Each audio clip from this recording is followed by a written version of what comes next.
चर्चा का विषय रही हैं। तो आई होप कि सबसे पहले हम जो शुरुआत करने जा रहे हैं, बेहद महत्वपूर्ण विषय जिससे भारत की संसद लगभग 10 से 12 घंटे इस विषय पर चर्चा करते हुए अभी भी जो है इस विषय को लेकर चर्चा डिस्कशन पूरे देश में चल रहा है। अब महत्वपूर्ण यह है कि क्या इस विषय पर चर्चा होनी चाहिए या फिर चर्चा नहीं होनी चाहिए। इंडिगो फ्लाइट्स पे 10 मिनट भी चर्चा नहीं हुई और वंदे भारत के 150 साल पूरे होने को लेकर चर्चा 10 से 12 घंटे चली। बेरोजगारी पे कोई चर्चा नहीं, गरीबी पे कोई चर्चा नहीं, हंगर भुखमरी पे कोई चर्चा नहीं, न्यूट्रिशन पे कोई चर्चा नहीं। खैर, अब चर्चा तो हो गई है। तो वंदे भारत ट्रेन है और वंदे मातरम हमारा राष्ट्रीय गीत। एक सांसद महोदय वंदे मातरम बोलते बोलते वंदे भारत बोल गए, ये भी काफी चर्चा का विषय रहा। कहीं वंदे भारत पर डिस्कशन मई 2026 में होने वाले बंगाल चुनाव को ध्यान में रखकर तो नहीं हो रही है। पॉलिटिकल सिनेरियो में ये भी एक चर्चा का विषय। 1875 में पहली बार इसको बंकिम चंद्र चट्टोपाध्याय जिन्होंने लिखा था, इसके 150 साल 2025 में हो रहे हैं। और हिस्टोरिकल बैकग्राउंड को लेकर चर्चा का डिस्कशन ये है कि 1937 में जवाहरलाल नेहरू जी के द्वारा इसके कुछ अंशों को लेकर के जो है छेड़खानी की गई थी, ऐसा आरोप सत्ता पक्ष लगा रहा है। विपक्ष का ये कहना है कि भाई एक बार अच्छे से जवाहरलाल नेहरू ने क्या क्या गलतियां की हैं उस पर 10 घंटे 20 घंटे 50 60 घंटे चर्चा कर लेते हैं और उसके बाद बचे हुए समय पे फिर मोदी जी ने भी लगभग उतने ही समय देश पे शासन कर लिया है, कुछ चर्चा उस पर भी कर लेते हैं।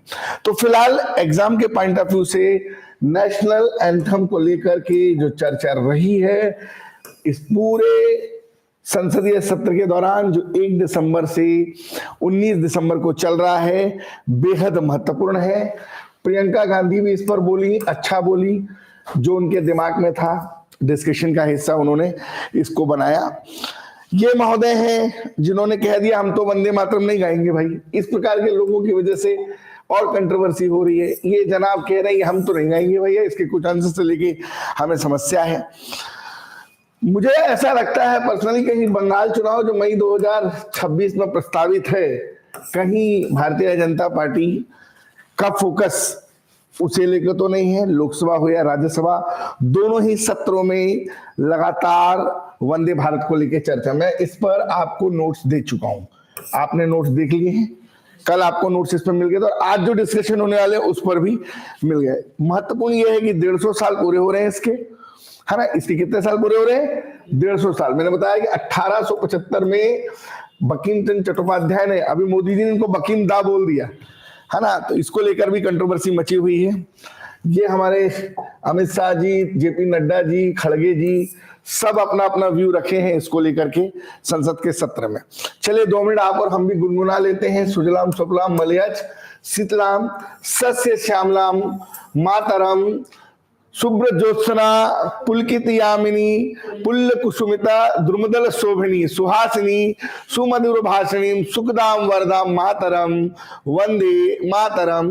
मुझे लगता है दिक्कत क्या है इसको गाने में, है ना, राष्ट्रीयता से ओतप्रोत है। कोटि कोटि कंठ कल कल निनाद करा ले और कोटि कोटि भुजदत्त खर कर कर वाले के बाले माँ तुम्ही अबले और बहुबल धारिणीम नमामि तारिणीम रिपुदल वारिणीम वंदे मातरम।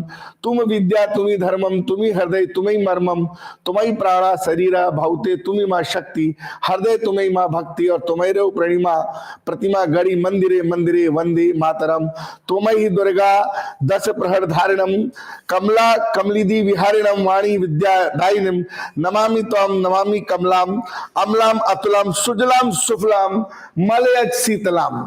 अब इसके कुछ अंश को लेकर कंट्रोवर्सी, गाना चाहिए नहीं गाना चाहिए, राजनीतिक दृष्टिकोण से इसको विषय को बरगलाना चाहिए, ये एक चर्चा का विषय है। इंडिगो की फ्लाइट लेट हुई, चर्चा नहीं हुई इस पे। भारत में बढ़ती बेरोजगारी, चर्चा नहीं हुई इस पे। और पूरे के पूरे संसद सत्र के 10 से 12 घंटे चढ़ गए भेंट किसके? वंदे मातरम। 1875 में, आज से 150 साल पहले, ब्रिटिश इंडिया के डिप्टी मजिस्ट्रेट रहे बंकिम चंद्र चट्टोपाध्याय, जिसे मोदी जी ने बकिमदा कह दिया, कंट्रोवर्सी रही। 1882 में आनंद मठ उपन्यास के अंदर इन्होंने अपनी इसको जगह दी, है ना। महत्वपूर्ण बात ये मैंने कल भी चर्चा करी थी, आज भी चर्चा कर रहा हूं। जनरल स्टडीज के अंदर, जीके के अंदर पहला सेशन मेरा जो चालू हुआ है यहाँ पर, वो हुआ है current affairs plus static GK का। इसके लिए मैंने आज आपको स्पीडी भी डाली है, पूरी स्पीडी 2025 की हम कवर करेंगे। दूसरा सेशन हमारा जीएस का पॉलिटी होगा, और तीसरा सेशन हमारा जीएस में कुछ एमपी पॉलिटी को लेकर चर्चा करेंगे। इसके बाद हमारी जो टेस्ट सीरीज स्टार्ट हो रही है प्रीलिम्स की और मेंस की, ये पीटी और मेंस की टेस्ट सीरीज जो है पराक्रम, इस पर भी हम एक डिस्कशन करेंगे, ठीक है क्या। तो 27 जून 1838 को बंकिम चटर्जी का जन्म हुआ था, निधन इनका 1894 में 8 अप्रैल को कोलकाता में हुआ था। इनकी एक बड़ी फेमस किताब है दुर्गेश नंदिनी, जो पहला इनका बंगला उपन्यास था। ये एमपीपीएससी ने पूछा भी था मंगल पांडे जी को लेकर के, इसमें कुछ बातें कही गई हैं।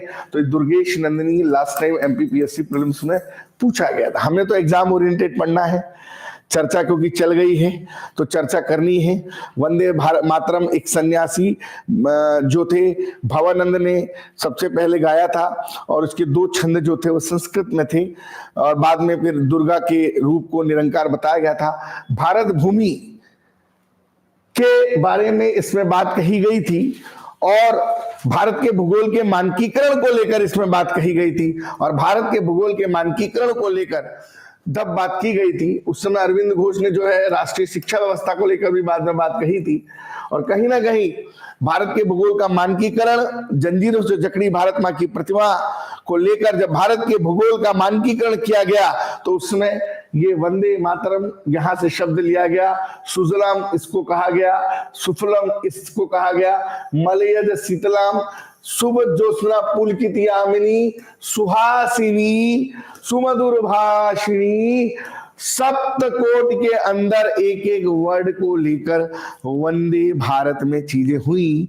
1896 में जब सार्वजनिक गायन वंदे भारत का मातरम का हुआ, जिसको हम राष्ट्रीय गीत भी कहते हैं, उसमें भारतीय राष्ट्रीय कांग्रेस का कलकत्ता अधिवेशन था, और इस अधिवेशन के अंदर जो है यहाँ पर गाया गया।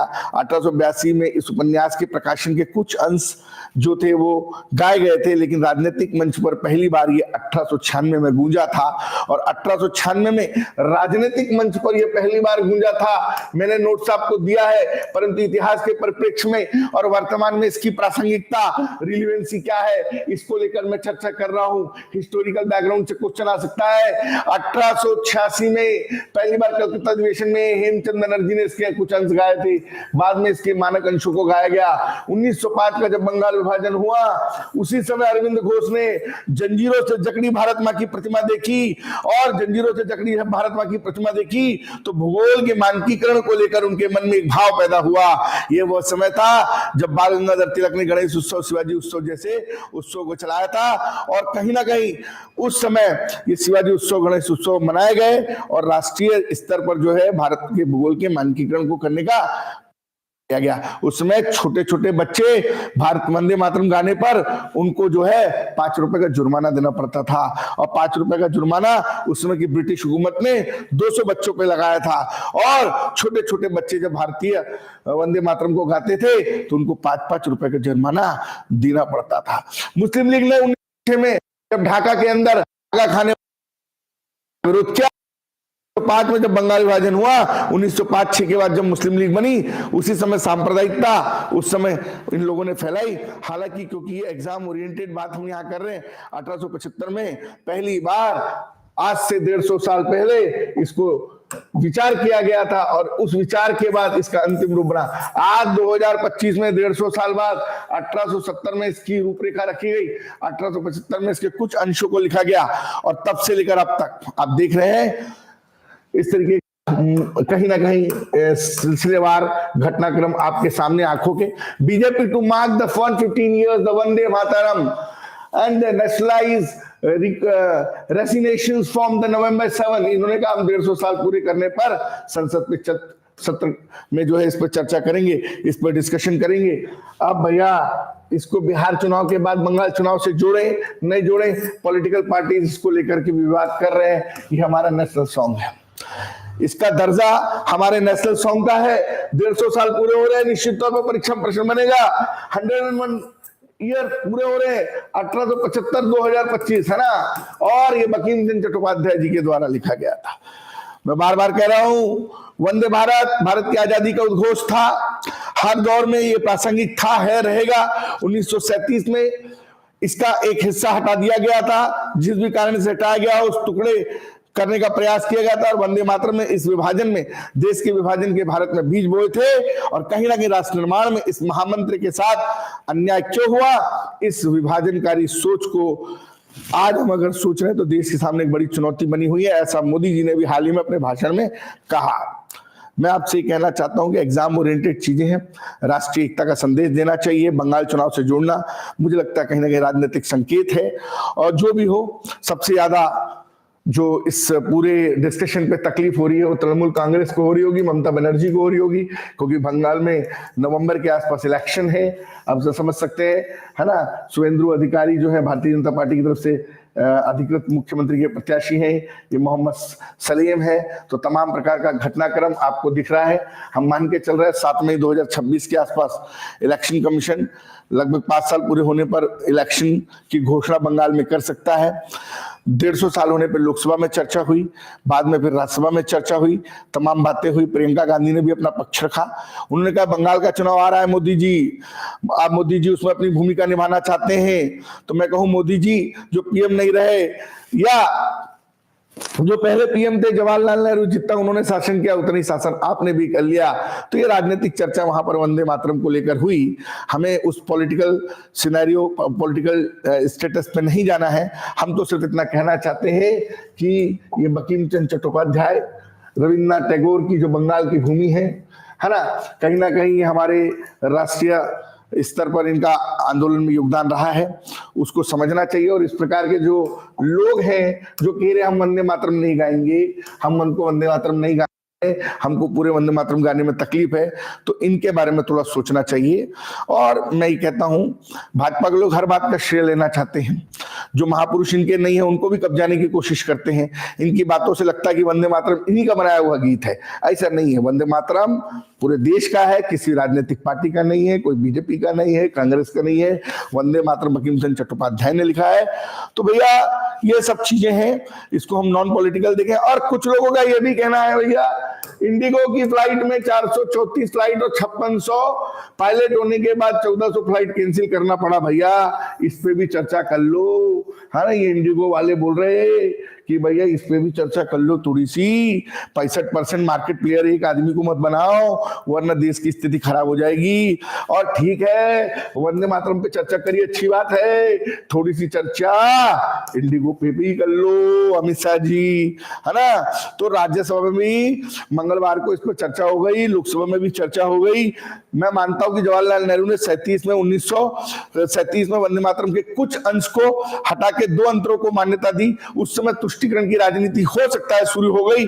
अमित शाह ने कहा कि इस प्रकार के फैसलों को आगे चलकर देश के विभाजन का रास्ता तैयार होगा और कहीं ना कहीं वंदे मातरम को पूरी तरीके से स्वीकार करना पड़ेगा, वरना भारत का विभाजन जो हमने देखा वैसी स्थिति दोबारा देखने को ना मिले। तो कहीं ना कहीं वंदे मातरम को लेकर पूरा देश का माहौल गरमाया हुआ है। कुछ लोग इसको बंगाल चुनाव से देख रहे हैं, कुछ लोग बीजेपी कांग्रेस से देख रहे हैं। फिलहाल गृह मंत्री का क्या स्टेटमेंट है आप भी पढ़ लीजिए, उन्होंने क्या कहा है, क्यों कहा है। बहुत कुछ आपको इनके कहने से समझ में आ जाएगा। बकीम बाबू बंगाल में पैदा हुए, बंगाल में रचना की, आनंद मठ से समाया, आनंद मठ बंगाल उनका बैकग्राउंड है, दुनिया भर में आजादी के दीवाने थे, गुणगान किया, सरहद के पार ये किया वो किया, जो भी उन्होंने बात बोली है माननीय गृह मंत्री अमित शाह जी ने, उसको भी समझिए। और कुल मिलाकर मैं आपसे कहना चाहता हूं कि भैया वंदे मातरम पर चर्चा करो, लेकिन थोड़ी सी देश की इकोनॉमी पे भी चर्चा कर लो। काय पे चर्चा कर लो? इंडियन इकोनॉमी पे भी चर्चा कर लो, है ना। अब ये भैया 1896 में कांग्रेस के कलकत्ता अधिवेशन में पहली बार इसको गाया गया। ये वाली लाइन को अंडरलाइन कर लो। रहमतुल्लाह सयानी इस समय कांग्रेस के अध्यक्ष थे। ये आनंद मठ है जहां 1882 से इसको लिया गया 7 साल बाद 1875 के बाद। दोनों बातें सन्यासी विद्रोह से प्रभावित होकर, इस बात को जरा प्लीज आप सब यहां पर नोट कर लीजिए, बेहद इंपॉर्टेंट पॉइंट है। परीक्षा के दृष्टिकोण से मैं एक एक महत्वपूर्ण पॉइंट पे, एक एक महत्वपूर्ण चीजों पर आपको डिटेल में डिस्कशन करवा रहा हूं और उम्मीद करता हूं कि जो चीजें मेरे द्वारा यहां बताई जा रही हैं आपको, आई होप कि वो आप बेहतर तरीके से कर लेंगे। ठीक है क्या, कोई दिक्कत? अब सबसे महत्वपूर्ण बात, इंडिगो पे चर्चा क्यों नहीं हुई? सिर्फ वंदे मातरम पर चर्चा हो रही है, ये क्या उचित है अनुचित है? इस पर आप सोचिएगा, ये आपका काम है। मैं तो एग्जाम ओरिएंटेड पढ़ाता हूं, एग्जाम ओरिएंटेड पढ़ाने के लिए जाना जाता हूं। परीक्षा में क्वेश्चन आ जाएगा, जब पहली बार 1896 में गाया गया था भैया, तो उस समय जो थे कांग्रेस के अध्यक्ष कौन थे? पहले मुस्लिम थे, क्या नाम है उनका, देख लीजिए आप, यस। और ये 1875 में लिखा गया था, ये बार बार मैं कह रहा हूं, और मैं नोट्स ऑलरेडी दे चुका हूं, लेकिन फिर भी कुछ लेक्चर्स की बातें आप देखेंगे, जो मेरी स्लाइड्स होती हैं और जो मेरे नोट्स होते हैं उसमें थोड़ा सा अंतर होता है। दिख रहा है आपको अंतर? क्लास को समझ पा रहे हैं आप? बिल्कुल समझ में आएंगी अगर आपका दृष्टिकोण पॉजिटिव है तो चलिए आगे बढ़ते हैं। अंग्रेजों ने तो 5-5 रुपए छोटे बच्चों से ले लिए थे भैया, उस समय बैन लगा दिया था, है ना, और ये तमाम बातें हुई थी, उस समय बैन कर दिया था वंदे मातरम को, है ना, बंगाल में तमाम प्रकार से जो घटनाक्रम हुआ था, और गैर मुस्लिम गैर इस्लामिक बताया गया था।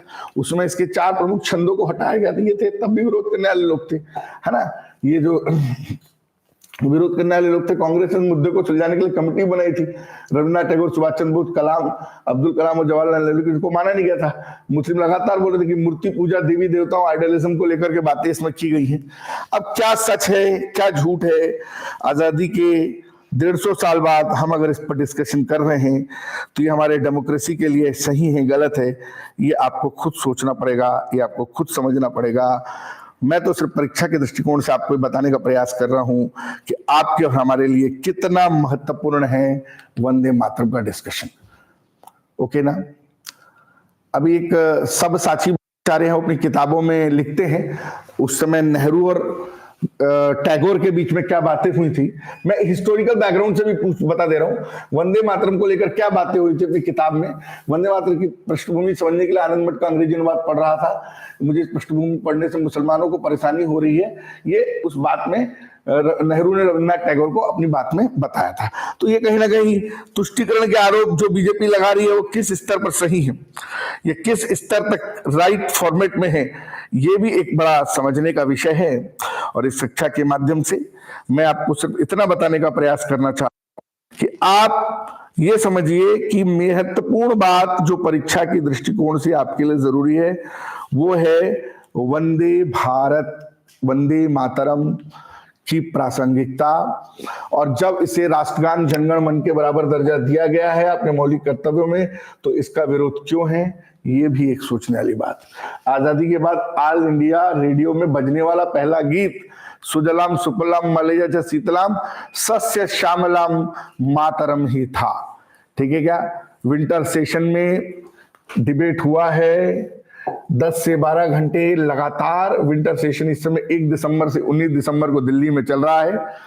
मुझे तो लग रहा है बंगाल इलेक्शन पे कहीं ना कहीं कंट्रोल करने का एक सिस्टम तो नहीं है इस पार्टी का। अब ये तो देखना ही होगा। समय पे आओ बेटा, इसमें तो समझ नहीं आएगा, कुछ डिस्टर्ब होते ना इसमें। फिर चले 3 बजे टाइम है, 3 बजे आओ। तो अब ये हो गया वंदे मातरम, पूरा का पूरा डिस्कशन आपको समझ में आ गया होगा। चलिए एट ए ग्लांस लेते हैं कहां से क्या क्या चीजें हमने देखी, कितनी बातों को हमने डिस्कस किया। ये भाई साहब हैं समाजवादी पार्टी के राष्ट्रीय अध्यक्ष है, 37 सीटें जीते हुए हाल ही में। इनका स्टेटमेंट देखिए, बहुत ही गैर जिम्मेदाराना स्टेटमेंट इन्होंने दिया है। पढ़ लीजिए, स्टेटमेंट आपके सामने है। तो चलिए हम अगले मुद्दे पे चलते। 4 क्वेश्चन बनाइए जल्दी से। चलिए बताओ भाई, अभिजीत एक बनाओ आप, एक आप बनाओ, एक आप बनाओ, एक आकृति आप बनाओ अंग्रेजी में, जल्दी से, क्विक फास्ट। वंदे मातरम पे 3-4 क्वेश्चन बनाइए। चलिए मैं ही बनाता हूँ। लिखिए, वंदे मातरम गीत पहली बार कब गाया गया, किस वर्ष में गाया गया। क्वेश्चन नंबर 2, इसके मुख्य रचयिता कौन है। क्वेश्चन नंबर 3, ये कौन सी 2 भाषाओं में लिखा गया था। क्वेश्चन नंबर 3, ये कौन सी 2 भाषाओं में लिखा गया था। समय का ध्यान रखें, फोकस करें। पहला टॉपिक छूटा तो फिर आपको पूरा छूटते ही छूटते चलेगा बेटा, है ना। अब जो छूट गया उसको ध्यान दो, जहां से कंटिन्यू है उसको कवर करो। ठीक है, सेकंड हेडिंग से। इसकी पीडीएफ मैंने ग्रुप में डाल दी है, उसको देख लेना।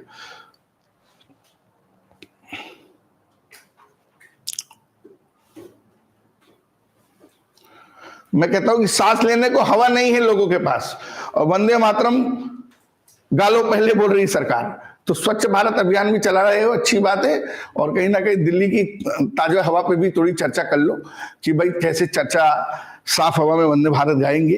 तो वंदे मातरम गाना चाहिए। मैं भी वंदे भारत को, वंदे मातरम को जो है कहीं ना कहीं पॉजिटिव वे में लेता हूं और राष्ट्रीय भावना से ओतप्रोत मानता हूं। लेकिन मैं कहता हूं कि जो भी इस पर डिसीजन ले, एक बार में ले लें भैया, और उसके बाद जो फिर बाकी के जो मुद्दे हैं थोड़ा जो है उन पर भी डिस्कशन करें, ठीक है। तब की सरकार में नेहरू ने मुस्लिम लीग के सामने घुटने टेके नहीं टेके, तुष्टीकरण किया नहीं किया, है ना। अब तो इस पर डिस्कशन चाहिए। अब डिस्कशन थोड़ा गरीबी, बेरोजगारी, भुखमरी, कुपोषण, इस पर भी हो जाना चाहिए। हाल फिलहाल में कितने साल पूरे हो रहे हैं वंदे भारत के? चल, एक क्वेश्चन लिखिए, हाल ही में वंदे भारत चर्चा में रहा क्यों? जरा लिख के दिखाइए इसका आंसर। हाल ही में वंदे भारत, वंदे मातरम चर्चा में रहा क्यों? हाल ही में वंदे मातरम चर्चा में रहा क्यों? हाल ही में वंदे मातरम चर्चा में रहा क्यों? उम्मीद करता हूं इसका बेहतर उत्तर आप देंगे। हमारा करंट अफेयर्स के साथ ही स्टैटिक जीके भी चलेगा। बाद में फिर हम 5 मिनट का इसका टेस्ट लेके फिर हम जीएस की पॉलिटी पे चलेंगे, और अंत में हम एक आज से टेस्ट सीरीज भी चालू कर रहे हैं, पराक्रम, जिसका आपको लाइव टेलीकास्ट कुछ अंश का दिखाएंगे। हालांकि वो हमारा ऐप पे रहेगा।